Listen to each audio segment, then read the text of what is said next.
اشفاق احمد کہا کرتے تھے کہ مرد عورت سے محبت کرتا ہے جبکہ عورت اپنی اولاد سے محبت کرتی ہے۔ اس بات کی مکمل سمجھ مجھے اس رات آئی کہ گزشتہ صدی کے آخری سال کے موسم بہار کی ایک رات تھی۔ میری شادی ہوئے تقریباً 2 سال ہو گئے تھے اور میرا بڑا بیٹا قریباً 1 برس کا رہا ہوگا۔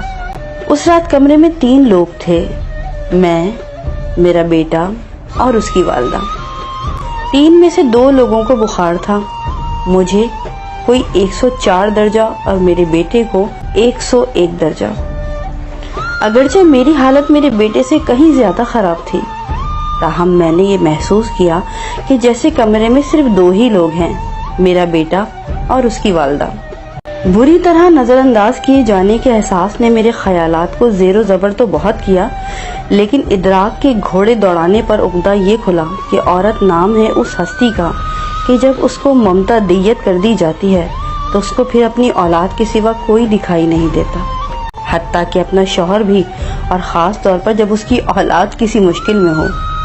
اس نتیجے کے ساتھ ہی ایک نتیجہ اور بھی نکالا، اور وہ یہ کہ اگر میرے بیٹے کے درد کا درمان اس کی والدہ کے آغوش ہے تو یقیناً میرا علاج میری والدہ کی آغوش ہوگی۔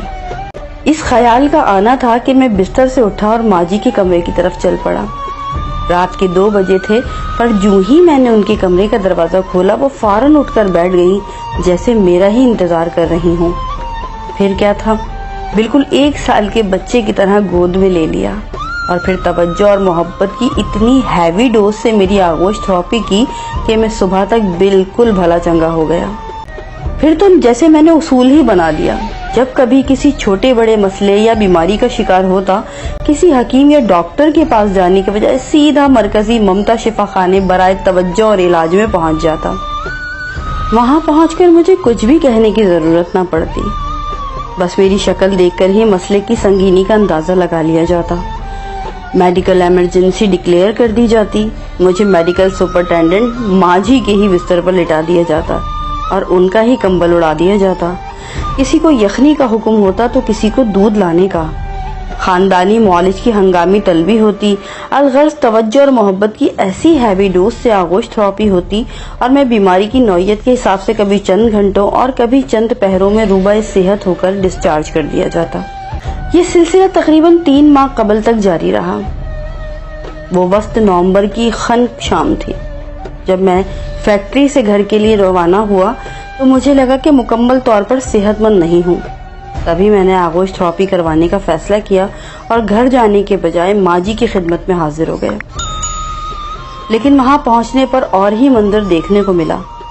ماں جی کی اپنی حالت کافی ناگفتہ بات تھی۔ پچھلے کئی روز سے چل رہے پھیپھڑوں کے عارضے کے باعث بخار اور درد کا دور چل رہا تھا۔ میں خود کو بھول کر ان کی تیمارداری میں جٹ گیا، مختلف ادویات دی، خوراک کے معروف ٹوٹکے آزمائے، مٹھی چاپی کی، مختصری کی کوئی 2 گھنٹے کی آؤ بھگت کے بعد ان کی صحت سنبھلی اور وہ سو گئی۔ میں اٹھ کر گھر چلا آیا۔ ابھی گھر پہنچے آدھا گھنٹہ ہی بامشکل گزرا ہوگا کہ فون کی گھنٹی بجی، دیکھا تو چھوٹے بھائی کا نمبر تھا۔ 100 طرح کے واہم ایک پل میں آ کر گزر گئے۔ جھٹ سے فون اٹھایا اور چھوٹتے ہی پوچھا، بھائی سب خیریت ہے نا؟ بھائی بولا، سب خیریت ہے۔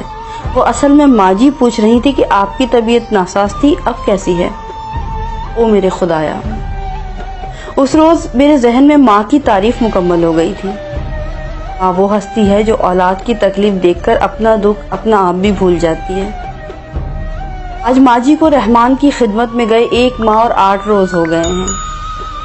آج مجھے پھر بخار ہوا ہے۔ آغوش تھراپی کی اشد ضرورت ہے اور میرا مرکزی ممتا شفا خانہ برائے توجہ علاج ہمیشہ کے لیے بند ہو چکا ہے۔